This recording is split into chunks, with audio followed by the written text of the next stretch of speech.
2024 শেষ সূর্যগ্রহণ হতে চলেছে, কবে হতে চলেছে এবং কোন রাশিতে হতে চলেছে সবটাই কিন্তু বলবো। আর বলবো 5টা রাশির জাতক জাতিকাদের ভাগ্য খুলে যাবে। সঙ্গে থাকুন, বিস্তারিত আলোচনা করব। নমস্কার, জয় মা কামাখ্যা, জয় মা তারা। আমি আজ আলোচনা করব অমাবস্যা তিথি, মহালয়া এবং সূর্যগ্রহণ একত্রে কতটা সফলতা 5 রাশির দেবে, সেটাই আজকের আলোচনার বিষয়। 5টা রাশির জাতক জাতিকাদের ভাগ্য সম্পূর্ণ বদলাবে, হবে কোটিপতি। সব জানতে পারবেন। তার আগে আমার সাথে কিভাবে যোগাযোগ করবেন সেই আলোচনাটা একটু আপনাদের সঙ্গে করি, কারণ আপনাদের ম্যাক্সিমাম জাতক জাতিকাদের বহুদিন ধরে দেখছি একই প্রশ্ন, কিভাবে যোগাযোগ করব। দেখুন, আপনারা সরাসরিও আসতে পারেন, অনলাইনেও যোগাযোগ করতে পারেন। অনলাইন যোগাযোগ কী করে করবেন? যারা অনেক দূরে আছেন, আসতে পারবেন না, এই হোয়াটসঅ্যাপ নাম্বারে ভয়েস বা লিখে আপনারা পাঠাবেন আপনাদের মনের কি জানতে চাইছেন বলতে আপনাদের সমস্যা নয়, আমার সাথে কিভাবে যোগাযোগ করবেন সেইগুলো আমার অ্যাসিস্ট্যান্ট আপনাকে বিস্তারিত বুঝিয়ে দেবে। সিস্টেমে আপনাকে আসতে হবে, তারপর সরাসরি আমার সাথে আপনি কথা বলতে পারবেন। সিস্টেম ছাড়া কখনো সম্ভব না। আপনি কল করে নেবেন, কথা হয়ে যাবে, একদম না। সিস্টেম, সেটা আগে বুঝতে হবে। তাই আপনি আপনার যেটা ইচ্ছা যে আমি অনলাইন কনসাল্ট করাবো বা আমার সাথে কথা বলবেন, আপনি হোয়াটসঅ্যাপ করবেন লিখে বা ভয়েসে, আমার অ্যাসিস্ট্যান্ট আপনাকে ডিটেলসটা পাঠিয়ে দেবে। সেইভাবে সিস্টেমে এসে আপনি কথা বলতে পারবেন। এটা গেল অনলাইন। অফলাইন সরাসরি আপনি আসতে পারেন নদিয়া বীরনগর, আমার নিজের মন্দির। আমি এখানে 3 দিন আপনাদের সঙ্গে কিন্তু সাক্ষাৎ করি, সেটা সোম, মঙ্গল, বুধবার। সময়টা সকাল 11টা থেকে সন্ধ্যে 6টা, এর মধ্যে আপনারা পৌঁছে যেতে পারেন। আর যদি এখানেও আপনারা না আসতে পারেন, তারাপীঠ আসতে পারেন শুক্র শনি 2 দিন সপ্তাহে, দুর্গাপুজোর পর থেকে পেয়ে যাবেন। সেখানেও যদি আপনারা না আসতে পারেন, তাহলে অনলাইন ছাড়া কোনো রাস্তা নেই। অ্যাভেলেবেল আমার চেম্বার নেই, সম্ভব না। আমি ব্যস্ত মানুষ, তাই মন্দিরেই বেশিরভাগ সময়টা থাকছি। এখানে 3টে দিন আপনারা পেয়ে যাবেন সপ্তাহে। এবার এখানে আপনারা কেন আসবেন, কি সমস্যা এখান থেকে সমাধান করা হয়? দেখুন, আমার জবা মায়ের কৃপায় সমস্ত মানুষের সমস্যা, যে সমস্যাগুলো আসে সেগুলো কিন্তু সমাধান করার চেষ্টা করা হয় এবং তাতে সাকসেসও পাওয়া যায়। যেরকম এই মুহূর্তে যে সমস্যাগুলো বেশি মানুষের, অবৈধ প্রেম, ভালোবাসা, বিচ্ছেদ, বশীকরণ, শত্রু দমন এবং ব্যবসায় সফলতা, চাকরিতে সফলতা, বিবাহিত জীবনে সফলতা, এবং মহিলাদের যে একটা স্বভাব আছে বাড়ি শ্বশুরবাড়ি ছেড়ে চলে যাওয়া, তাকে কি করে ফিরিয়ে আনবেন, সেটাও কিন্তু আমাদের এখান থেকে সম্ভব। এছাড়াও নানা রকম আপনারা রোগের ব্যাপারেও কিন্তু আলোচনা করতে পারেন। সবটাই কিন্তু গ্যারান্টি সহকারে আমরা কাজ করে থাকি, এবং পুরুষ মহিলাদের গোপন কিছু রোগ, সেটাও কিন্তু আমাদের এখান থেকে চিকিৎসার মাধ্যমে সুস্থ করা সম্ভব। কি চিকিৎসা? আয়ুর্বেদিক, গাছগাছরা দ্বারা, সেটা দিয়েও সম্ভব। তাই আরও কিছু আছে যেগুলো প্রকাশ্য বলা যাবে না, এগুলো সামনাসামনি এসে বা কথা বলে আপনারা জানতে পারবেন। এছাড়া তো গ্রহ প্রবলেম আছেই, যেটা সময় খারাপ সময় ভালো, সেগুলো আলাদা প্রশ্ন। সবটাই কিন্তু এখানে দেখা হয়।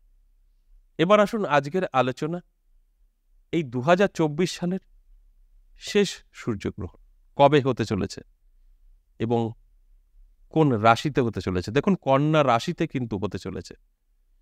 আগামী 2 অক্টোবর বুধবার, মহালয়ার দিন এই সূর্যগ্রহণ হতে চলেছে।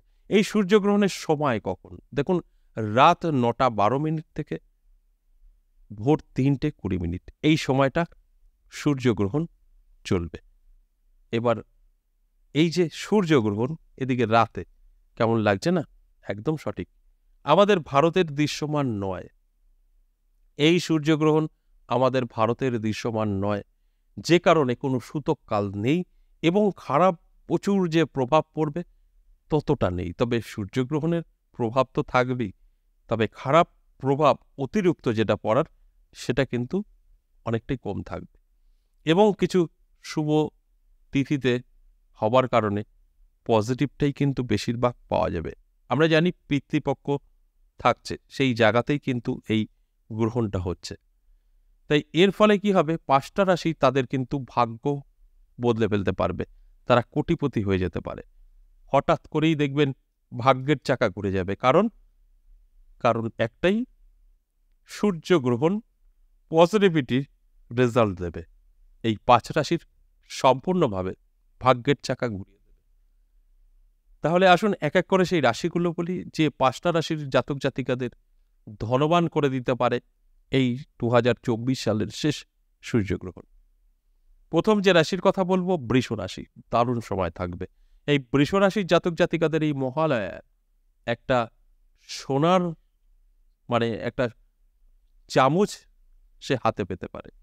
যে সোনার চামচে আমরা বলি খুব ভালো থাকলে সোনার চামচ মুখে দিয়ে জন্মগ্রহণ করেছে, তাই এই সময়টা কিন্তু একটা সোনার চামচ হাতে পেতে পারে যদি সে বৃষ রাশির জাতক বা জাতিকা হয়ে থাকে এবং তাদের অনেকটাই মনের জোর থেকে থাকে।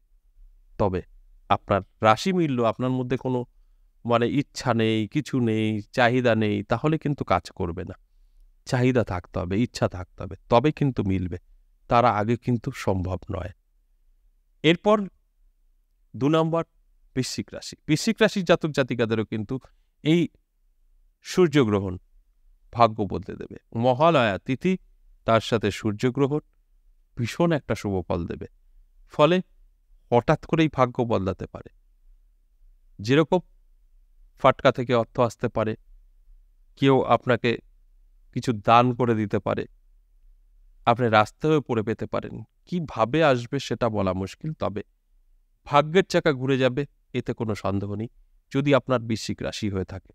তাই অ্যালার্ট থাকুন, চোখ কান খোলা রাখুন, পরিশ্রম করুন, চেষ্টা করুন। এরপর 3 নম্বর সিংহ রাশি। সিংহ রাশির জাতক জাতিকাদেরও কিন্তু যথেষ্ট পজিটিভ থাকবে। সিংহ রাশির জাতক জাতিকাদের সূর্যগ্রহণ চলাকালীন আপনার জীবনে নানা রকম সুযোগ আসবে এবং যে মহালয়া তিথি সেটাও কিন্তু আপনার জীবনে একটা পরিবর্তন এনে দেবে। হঠাৎ করেই দেখবেন আপনার ভাগ্য বদলে গেছে। তাই আমি বলবো অ্যালার্ট থাকুন, চোখ কান খোলা রাখুন, চেষ্টা করুন, পরিশ্রম করুন। কিসের চেষ্টা, কিসের পরিশ্রম, সবই বুঝতে পারছেন শিক্ষিত সমাজ। তাই সেগুলো আপনাকে করতে হবে, তবেই কিন্তু রেজাল্ট আসবে। আপনার কিছু চাহিদা নেই, আপনি বসে থাকবেন আর আপনি সব পেয়ে যাবেন, এগুলো ভুল ধারণা। চাহিদা থাকতে হবে, চেষ্টা করতে হবে, পরিশ্রম করতে হবে, সব কিছু একত্রে গিয়ে একটা রেজাল্ট আমরা পেয়ে থাকি। একতরফা কিছু হয় না। তাই আপনার ইচ্ছা যতটা থাকবে ততটা জীবনে সাকসেস পাবেন। ইচ্ছা থাকবে না, সাকসেস কিন্তু আপনি পাবেন না।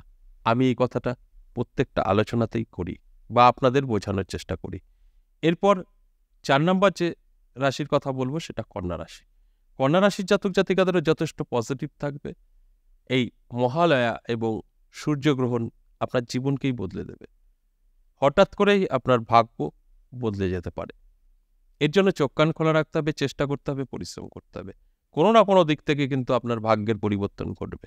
কোন দিক থেকে ঘটবে সেটা বলা কষ্ট, তবে অ্যালার্ট থাকাটা অবশ্যই জরুরি। আপনি নিজেই উপলব্ধি করতে পারবেন যদি আপনি অ্যালার্ট থাকতে পারেন। কোন দিক থেকে আপনার জীবনে পরিবর্তন আসবে সেটা আপনি নিজেই বুঝতে পারবেন। দেখুন, আমি শুধু বলবো এই যে ভালো সময়, যে ভালো সময়গুলো আমাদের জীবনে আসে, সেই ভালো সময় কোনো না কোনো দিক থেকে কিন্তু সুযোগ আমরা পেয়ে থাকি। সেই সুযোগগুলোকে কাজে লাগানোটাই হচ্ছে বড় ফ্যাক্টর। আপনি কাজে লাগাবেন না, তাহলে কিন্তু কোনো লাভ হবে না। সময় তো ভালো আছে, আবার খারাপও হয়ে যাবে, বুঝতেও পারবেন না। যে কারণে আমি কিন্তু অ্যালার্ট থাকার কথা বলি। সর্বশেষ 5 নম্বর যে রাশির কথা বলবো, মীন রাশি। মীন রাশির জাতক জাতিকাদেরও কিন্তু এই মহালয়া তিথি ভাগ্য বদলে দেবে। কেন? সূর্যগ্রহণ চলবে। এই সূর্যগ্রহণের কিছু সুপ্রভাব আপনার উপরে পড়বে, যার ফলে ভাগ্যের পরিবর্তন। তাই অ্যালার্ট থাকুন। অ্যালার্ট থাকার জন্যই এই আলোচনা। আপনারা যারা অ্যালার্ট থাকতে পারবেন তারা কিন্তু তাদের ভাগ্য বদলে ফেলবেন। এগুলো আমি প্রমাণিত, বহু জাতক জাতিকাদের দেখা গেছে যতটা অ্যালার্ট থাকবে ততটাই সাকসেস পাবে। অ্যালার্ট নেই, কোনো সাকসেস নেই। আশা করি বুঝতে পেরেছেন। আজ এ পর্যন্তই, আবারও আসবো নেক্সট ভিডিও নিয়ে। ততক্ষণ ভালো থাকুন। নমস্কার।